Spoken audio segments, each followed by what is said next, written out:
Hello, നിങ്ങളുടെ competitive പരീക്ഷാ തയ്യാറെടുപ്പുകളിലേക്ക് സ്വാഗതം. നമ്മളിന്ന് ബയോളജിയിലെ ഏറ്റവും പ്രധാനപ്പെട്ട ഒരു ചാപ്റ്ററാണ് തുടങ്ങാൻ പോകുന്നത്, ദ സെൽ. ഇത് തുടങ്ങുന്നതിന് മുൻപ് ഒരു കാര്യം. നിങ്ങൾ ഉപയോഗിക്കുന്ന ഈ പുതിയ ടെക്സ്റ്റ് ബുക്ക് ഒരു സാധാരണ ടെക്സ്റ്റ് ബുക്കല്ല. ഇതൊരു ഗെയിം ചേഞ്ചറാണ്. അതെന്തുകൊണ്ടാണെന്ന് ഞാൻ ആദ്യം തന്നെ പറഞ്ഞുതരാം. പരീക്ഷ അടുക്കുമ്പോ ഒരുപാട് പഠിക്കാനുള്ളതുകൊണ്ട് ടെൻഷൻ അടിച്ചിരിക്കുകയാണോ? ഇനി ആ പേടി വേണ്ട. കാരണം നിങ്ങളുടെ പഠനം എളുപ്പമാക്കാൻ ഒരു പുതിയ AI ഫസ്റ്റ് ടെക്സ്റ്റ് ബുക്ക് വന്നിരിക്കുന്നു. ഇത് വെറുമൊരു പുസ്തകമല്ല, നിങ്ങളുടെ പഠനം കുറച്ചുകൂടി എളുപ്പത്തിലും രസകരമായും ഏറ്റവും പ്രധാനമായി കാര്യക്ഷമമായും മുന്നോട്ട് കൊണ്ടുപോകാൻ സഹായിക്കുന്ന ഒരു സ്മാർട്ട് ലേണിംഗ് കൂട്ടാളി തന്നെയാണ്. അപ്പോ ഇതെങ്ങനെയാ വർക്ക് ചെയ്യുന്നതെന്നല്ലേ? വളരെ സിമ്പിളാണ്. സ്റ്റെപ്പ് 1, നമ്മളിപ്പോൾ ചെയ്യുന്നതുപോലെ ഓരോ വിഷയങ്ങളും നന്നായി അങ്ങ് പഠിക്കും. സ്റ്റെപ്പ് 2, പഠിച്ച കാര്യങ്ങൾ എത്രത്തോളം മനസ്സിലായി എന്ന് സ്വയം ഒന്ന് ടെസ്റ്റ് ചെയ്യാൻ നിങ്ങൾക്ക് അടിപൊളി ക്വിസുകളും ഫ്ലാഷ് കാർഡുകളും ഉപയോഗിക്കാം. ഇനി ഏറ്റവും മികച്ച ഭാഗം, സ്റ്റെപ്പ് 3. നിങ്ങൾക്ക് എപ്പോഴെന്ത് സംശയം വന്നാലും ഒരു മടിയും കൂടാതെ നിങ്ങളുടെ കൂടെ 24/7 ഉള്ള ഈ AI ട്യൂട്ടറിനോട് ചോദിച്ച് ഉത്തരം കണ്ടെത്താം. ശരി, അപ്പോൾ നമുക്ക് നേരെ വിഷയത്തിലേക്ക് കടക്കാം, അല്ലേ? ബയോളജിയുടെ അടിസ്ഥാനം എന്ന് പറയുന്നത് ദ സെല്ലാണ്. അതുകൊണ്ട് നമുക്ക് അവിടെ തന്നെ തുടങ്ങാം. എന്തിനാണ് ഇവിടെ തന്നെ തുടങ്ങുന്നതെന്ന് ചോദിച്ചാൽ ഉത്തരം വളരെ സിമ്പിളാണ്. നിങ്ങളുടെ പരീക്ഷാ പേപ്പറിൽ കുറഞ്ഞത് 1-2 ചോദ്യങ്ങൾ ഈ ഒരൊറ്റ ഭാഗത്തു നിന്ന് ഉറപ്പാണ്. So let's begin. ഈ കഥ തുടങ്ങുന്നത് 1665-ലാണ്.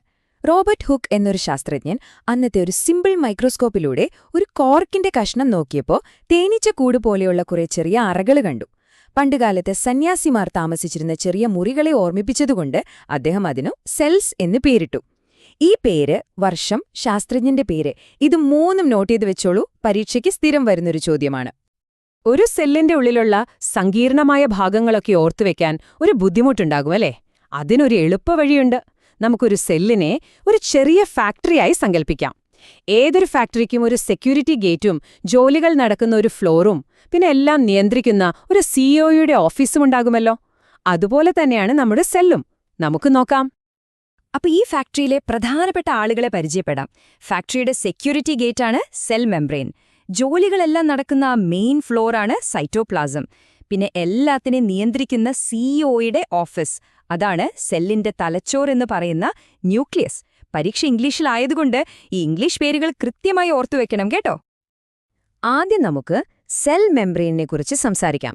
ഇത് നമ്മുടെ ഫാക്ടറിയുടെ സെക്യൂരിറ്റി ഗേറ്റ് പോലെയാണെന്ന് പറഞ്ഞല്ലോ. അതായത് ആവശ്യമുള്ള നല്ല സാധനങ്ങളെ അകത്തേക്ക് കടത്തിവിടുകയും വേണ്ടാത്ത വേസ്റ്റ് സാധനങ്ങളെ പുറത്തേക്ക് തള്ളുകയും ചെയ്യുന്നത് ഈ ഗേറ്റാണ്. ഇതിനെ നമ്മൾ സിലക്റ്റീവ്ലി പെർമിയബിൾ എന്നു പറയും. ആരകത്തേക്ക് വരണം, ആര് പോകണമെന്ന് കൃത്യമായി തീരുമാനിക്കുന്ന ഒരു ഗേറ്റ്. ഇനി സൈറ്റോപ്ലാസം. ഇതൊരു ജെല്ലി പോലെയുള്ള ദ്രാവകമാണ്. നമ്മുടെ ഫാക്ടറിയുടെ വർക്കിംഗ് ഫ്ലോറാണിത്. സെല്ലിനുള്ളിലെ എല്ലാ പ്രധാനപ്പെട്ട പ്രവർത്തനങ്ങളും നടക്കുന്നത് ഇവിടെയാണ്. ബാക്കിയുള്ള എല്ലാ തൊഴിലാളികളും, അതായത് ഓർഗനെല്ലുകൾ, ഇങ്ങനെ ഒഴുകി നടക്കുന്നതും ഈ സൈറ്റോപ്ലാസത്തിലാണ്. അടുത്തതാണ് ഏറ്റവും പ്രധാനപ്പെട്ട ഭാഗം, ദ ന്യൂക്ലിയസ്.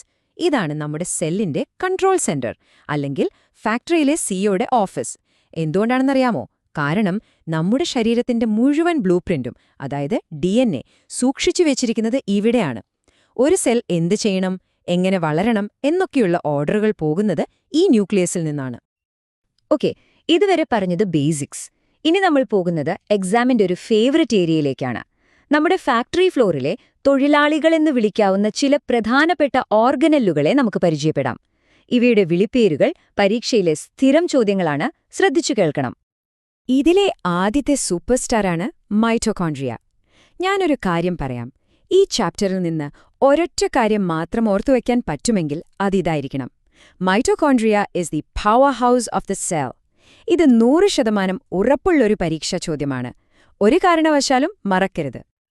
അപ്പോ എന്തുകൊണ്ടാണ് മൈറ്റോകോൺഡ്രിയയെ പവർ ഹൗസ് എന്ന് വിളിക്കുന്നത്? കാരണം അത് സെല്ലുലാർ റെസ്പിറേഷൻ എന്നൊരു പ്രോസസ്സിലൂടെ നമ്മൾ കഴിക്കുന്ന ഭക്ഷണത്തെ ഊർജ്ജമാക്കി മാറ്റുന്നു. ആ ഊർജ്ജത്തിന്റെ പേരാണ് ATP, അതായത് എഡനോസിൻ ട്രൈഫോസ്ഫേറ്റ്. നമ്മുടെ ശരീരം പ്രവർത്തിക്കാനുള്ള പണം പോലെയാണ് ഈ ATP.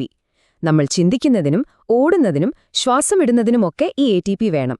അതുകൊണ്ടാണ് ഇതിനെ കോശത്തിന്റെ എനർജി കറൻസി എന്നുകൂടി വിളിക്കുന്നത്. നമ്മുടെ ഫാക്ടറിയിലെ അടുത്ത പ്രധാനപ്പെട്ട തൊഴിലാളിയാണ് റൈബോസോംസ്. ഇവരുടെ ജോലി വളരെ സിമ്പിളാണ്, ഒന്നേയുള്ളൂ, പ്രോട്ടീനുകൾ ഉണ്ടാക്കുക. അതുകൊണ്ടിവരെ നമ്മൾ സെല്ലിലെ പ്രോട്ടീൻ ഫാക്ടറികൾ എന്ന് വിളിക്കും. നമ്മുടെ മുടിയും മസിൽസും, എന്തിന്, രോഗങ്ങളെ പ്രതിരോധിക്കുന്ന ആന്റിബോഡികളും വരെ പ്രോട്ടീനാണ്. അപ്പോൾ ഓർത്തുവെക്കുക, റൈബോസോംസ് മേക്ക് പ്രോട്ടീൻസ്. ഇനി വളരെ ഫേമസ് ആയ ഒരാളുണ്ട്, ലൈസോസോം. ഇവരാണ് സെല്ലിലെ ക്ലീനിംഗ് സ്റ്റാഫ്. പക്ഷെ ഇവർക്കൊരു പേടിയുള്ള പേരുണ്ട്, ആത്മഹത്യാ സഞ്ചികൾ അല്ലെങ്കിൽ സ്യൂസൈഡ് ബാഗ്സ്. എന്തിനാണെന്നറിയോ? ഒരു സെല്ലിന് എന്തെങ്കിലും കേടുപാട് പറ്റുകയോ പ്രായമാവുകയോ ചെയ്താൽ ഈ ലൈസോസോം സ്വയം പൊട്ടി അതിനകത്തുള്ള എൻസൈമുകൾ ഉപയോഗിച്ച് ആ സെല്ലിനെ മൊത്തത്തിൽ ദഹിപ്പിച്ചു കളയും. അതുകൊണ്ടാണ് ഈ പേര്. പരീക്ഷയിലെ മറ്റൊരു ഇഷ്ടചോദ്യമേഖലയാണ് പ്ലാന്റ് സെല്ലും ആനിമൽ സെല്ലും തമ്മിലുള്ള വ്യത്യാസം. പ്രധാനമായും മൂന്നേ വ്യത്യാസങ്ങളാണ് നിങ്ങൾ ഓർത്തുവെക്കേണ്ടത്. നമുക്ക് നോക്കാം. ഈ ടേബിളിലേക്ക് ഒന്ന് നോക്കിക്കേ. ഒന്നാമത്തെ വ്യത്യാസം, പ്ലാന്റ് സെല്ലുകൾക്ക് ഒരു എക്സ്ട്രാ കവറിംഗ് ഉണ്ട്, അതാണ് സെൽ വാൾ.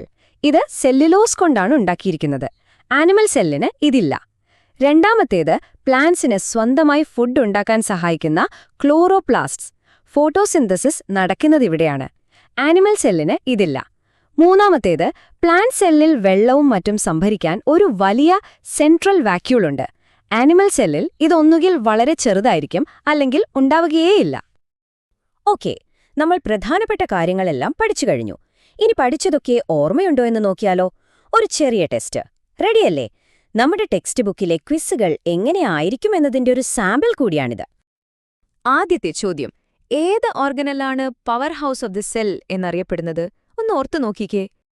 ഉത്തരം, മൈറ്റോകോൺട്രിയ. കാരണം അത് ഊർജമായ ATP ഉണ്ടാക്കുന്നു. ശരിയല്ലേ? അടുത്ത ചോദ്യം, ഏതിനെയാണ് നമ്മൾ സെല്ലിന്റെ സൂയിസൈഡ് ബാഗ് എന്ന് വിളിക്കുന്നത്? ഉത്തരം, ലൈസോസോം. കാരണം അതിനകത്ത് ആ സെല്ലിനെ നശിപ്പിക്കാൻ കഴിവുള്ള എൻസൈമുകളുണ്ട്. അവസാനത്തെ ചോദ്യം, എന്തിന്റെ സാന്നിധ്യമാണ് ഒരു പ്ലാന്റ് സെല്ലിനെ ആനിമൽ സെല്ലിൽ നിന്ന് പ്രധാനമായും വ്യത്യസ്തമാക്കുന്നത്? ഉത്തരം, കോശഭിത്തി അഥവാ ദ സെൽ വാൾ. ഇത് പ്ലാന്റ് സെല്ലിൽ മാത്രമേയുള്ളൂ. അടിപൊളി! നിങ്ങൾ കോശത്തെക്കുറിച്ചുള്ള അടിസ്ഥാന കാര്യങ്ങൾ പഠിച്ചു കഴിഞ്ഞു. ഇനി നിങ്ങൾക്കിതിൽ കൂടുതൽ എന്തെങ്കിലും അറിയണമെന്നുണ്ടെങ്കിൽ, ഉദാഹരണത്തിന് DNA-യും RNA-യും തമ്മിലുള്ള വ്യത്യാസം എന്താണ് എന്നോ മറ്റോ, ഒരു മടിയും കൂടാതെ നിങ്ങളുടെ ടെക്സ്റ്റ് ബുക്കിലെ AI ചാറ്റിൽ പോയി ചോദിക്കാവുന്നതാണ്. അപ്പോ AI-യോട് ചോദിക്കാനുള്ള നിങ്ങളുടെ ആദ്യത്തെ ചോദ്യം എന്തായിരിക്കും?